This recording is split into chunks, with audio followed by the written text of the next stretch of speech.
Hey guys, Coach Jen T here coming at you with a video. It's been a while.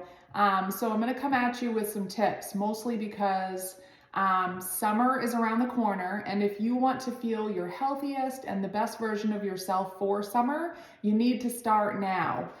We're at the end of April, and it's getting warmer out. It's brighter. It's sunny.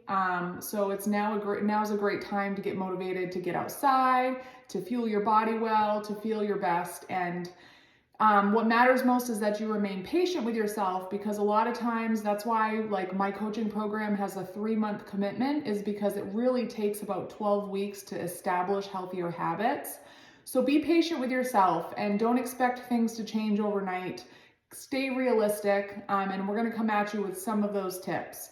And then I have maybe just 3 grocery finds because I know you guys like that. And then also, we're finishing up our steps challenge. It was an 18-day step challenge, kind of not only for you guys, but to keep me motivated when I was on my cruise ship. By taking the stairs, I easily hit 10,000 or more steps every day on the cruise ship. Going from level, whatever, the bottom level up to the 10 where our room was lots of steps. So lots of fun things to explore on our cruise. It's good to be back to routine and normalcy. I have clients that are constantly going on and off vacation. And vacation's a great time to let loose and enjoy, but also it feels so good to get back to normal, routine ways of eating and ways of exercising and things like that.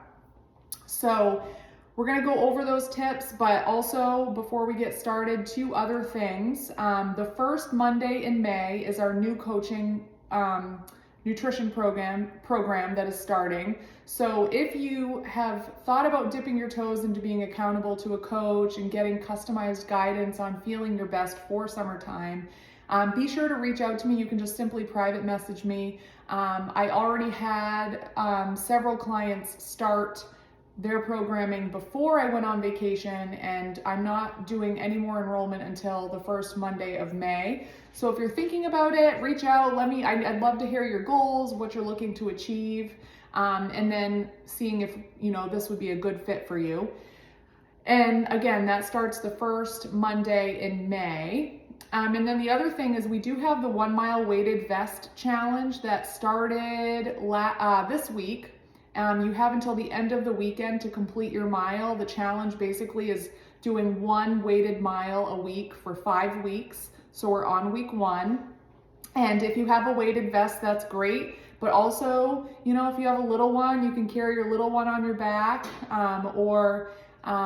We've had people just put weights in backpacks, like a dumbbell wrapped in a towel in a backpack, or water bottles in a backpack. Any weight is fine. It's just looking for putting weight on your back and going for a 1 mile walk, a 1 mile run, a 1 mile hike, whatever it is. So that is up and open. If you guys aren't in that group, just let me know. It's completely free to participate in that. And again, you have until the end of the week to complete that mile.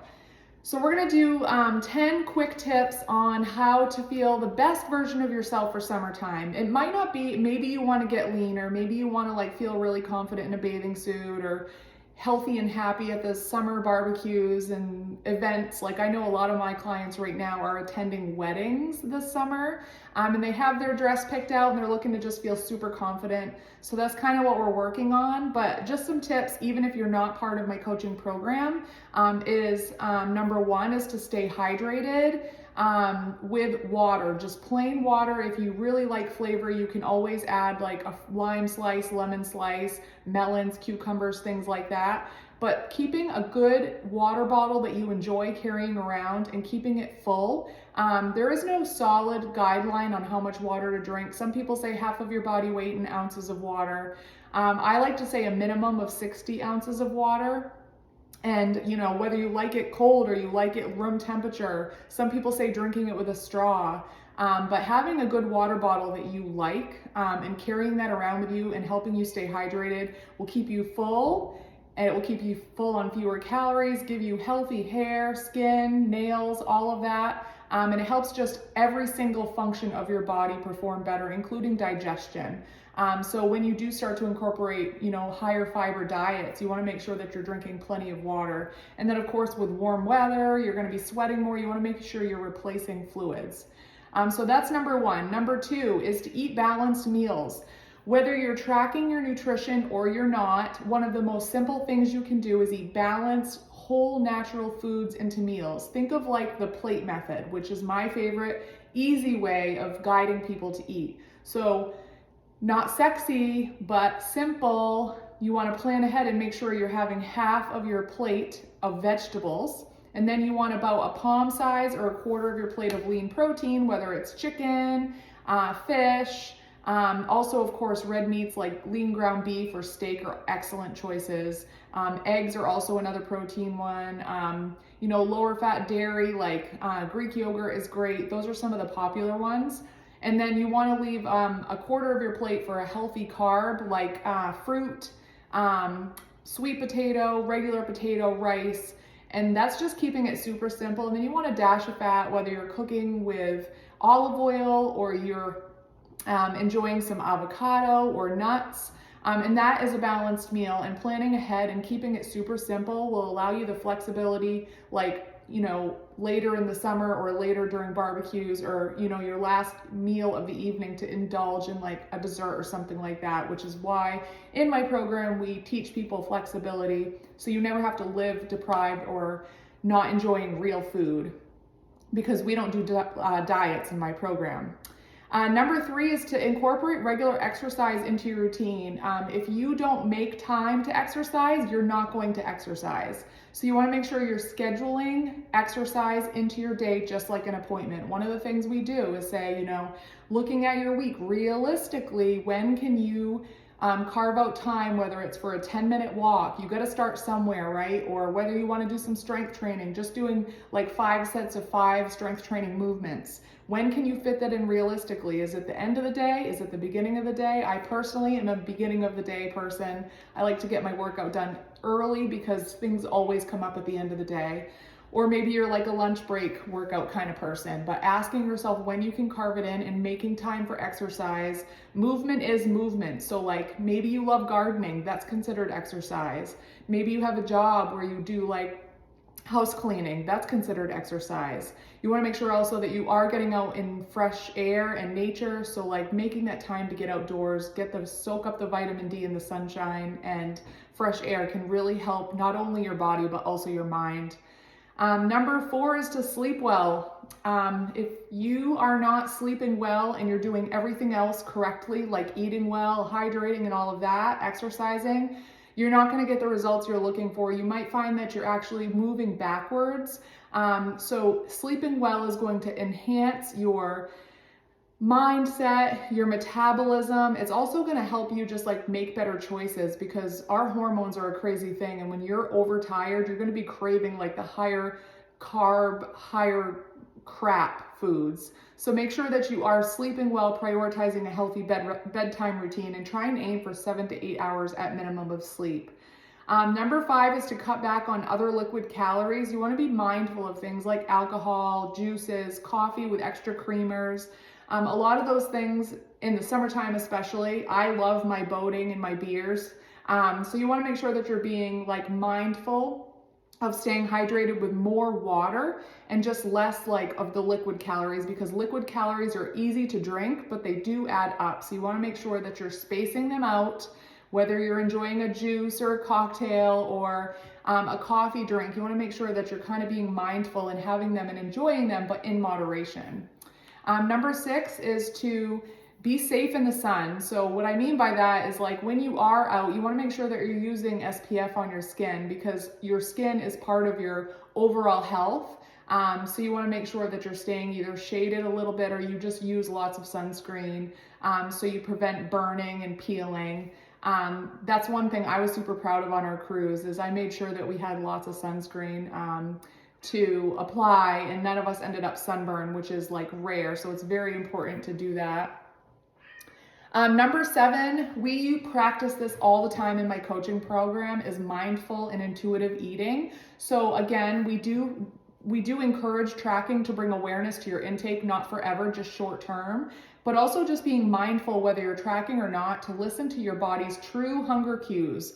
When you're sitting down to a meal, ask yourself, how hungry are you? Eat until you are satisfied, but not stuffed. And we call that about 80% full. So you don't want to be like completely stuffed where you have to take a deep breath to fit more food in. You want to make sure that you're eating until you're satisfied and listen to your hunger. Because a lot of times my clients might say, oh my gosh, I just snacked on like a bag of chips or a sleeve of crackers and I wasn't even hungry. Ask yourself the true hunger level, or if you're wanting to reach for those snacks and things for some other reason, whether it's anxiety or nervousness, or maybe you're tired, maybe you're feeling bored, those kind of things. Ask yourself how you can fill those voids by doing something else besides turning to food. So listening to your true hunger can be a great guide along your path to a healthier version of yourself. Number 8 is to take up a new activity that you enjoy. Is there something active? Maybe it's swimming. I know one of my ladies just got a membership to the Y because she really likes swimming. It's a nice low impact exercise. Maybe you really like biking. You have a bike that's been hanging up like for years and you just want to get back to biking, or maybe hiking. Hiking is a great group activity. So see what kind of activity you could pick up this summer, and keep yourself motivated, because if you know that you're going to be getting up early for like a Saturday morning hike or going for a Sunday morning bike ride through the park, it's just going to make you overall like eat better, go to bed a little bit earlier, feel your best so that you can enjoy those activities in nature. So think about some fun thing you can pick up for the upcoming season. And number 9 is to stay consistent. I will drill this until it's like drilled into your head that consistency beats perfection. So it pains me to see someone that tries to be perfect, and it's such a short time, because nobody is perfect. Realistically, nobody is perfect. So you want to make sure what matters is, hey, I might not be perfect with this choice, but how can I be consistent with this choice? It's not perfect, but it's better than the old me. What can I do better than the old me consistently rather than perfect? And it's going to keep you plugging along, because, if you're looking at like a scale of someone's like progress, and you see perfect, and they're doing really well, and then they let go of all those things because it was too hard to maintain, they're just going to end up back to where they were, and sometimes even in worse shape. So rather than that, try to keep it even and steady, and give yourself time and patience to make the progress you want by building habits that are sustainable, which is what we do in this program. And then number 10 is to find yourself a coach or accountability buddy. That is super important. When you have goals, it's easier. So many of my clients that first join me say like, oh my gosh, I know what to do. It's not a matter of that. It's a matter of actually doing it. So having that accountability where you have someone to turn to when you're struggling, or when you need a little bit of extra guidance, or you just need someone to like be there for your check-ins, so that at the end of the day, you have to like check in, communicate with your coach, whether good or bad, or whether you're feeling amazing or feeling not so good and you feel like you need to improve. Having that person to support you one-on-one to like move you past those plateaus, because I can tell you right now, a healthy journey is full of ups and downs. It's never going to be perfect. So you want to make sure that you understand that before you get started. And then that is it for my 10 tips. I hope I said them all. Just jotted them down really quick. And then next up, we're just gonna do 3 quick grocery finds. You may have seen them before, you may not. I know one lady told me she buys this all the time now. It's the pulled rotisserie seasoned chicken. Again, if you're looking for a quick, easy grab and go protein, this is it. I will put this on salads, in wraps. You can actually put it in like different other dishes that calls for chicken, where you don't need to actually cook chicken. Again, it's better than like not having any protein at all, and it is lean protein. So I love this. You can buy it right in the deli section of Walmart, but Hannaford has it too, I'm sure, or Shaw's. Next up, we have the Maranatha almond butter. This one is the caramel flavor. It is creamy. It says no stir, but you can see that there is some oil at the top. But I haven't tried the caramel one yet. But once you stir it, I love the just regular Maranatha almond butter, but this is the caramel flavor. It does have a little bit of sugar. It has 3 grams of added sugar, but it's a really good healthy fat, and I think you could do a lot with this. And then last but not least, I've talked about lesser evil before. I'm gonna try these cheddar balls later today with my lunch. I haven't tried them yet, but I love the lesser evil popcorn, so I'm looking forward to trying these. They're the Spaceballs Interstellar Cheddar, and it's made with olive oil, and they are organic. 26 balls are 130 calories, and they are low fat, low carb, and they do have 2 grams of protein. So just a more macro-friendly treat or a macro-friendly chip. Lesser Evil has a lot of different things. This one was found at Walmart, but you can get a whole bunch of different like varieties of chips or puffs or popcorn and things like that in this brand. That's it. Those are my 3 finds. Those are my 10 tips. Don't forget to contact me if you're interested in coaching, but also if you want to be in the free weighted vest challenge and you're not yet, please reach out to me and I will add you. Have a great weekend.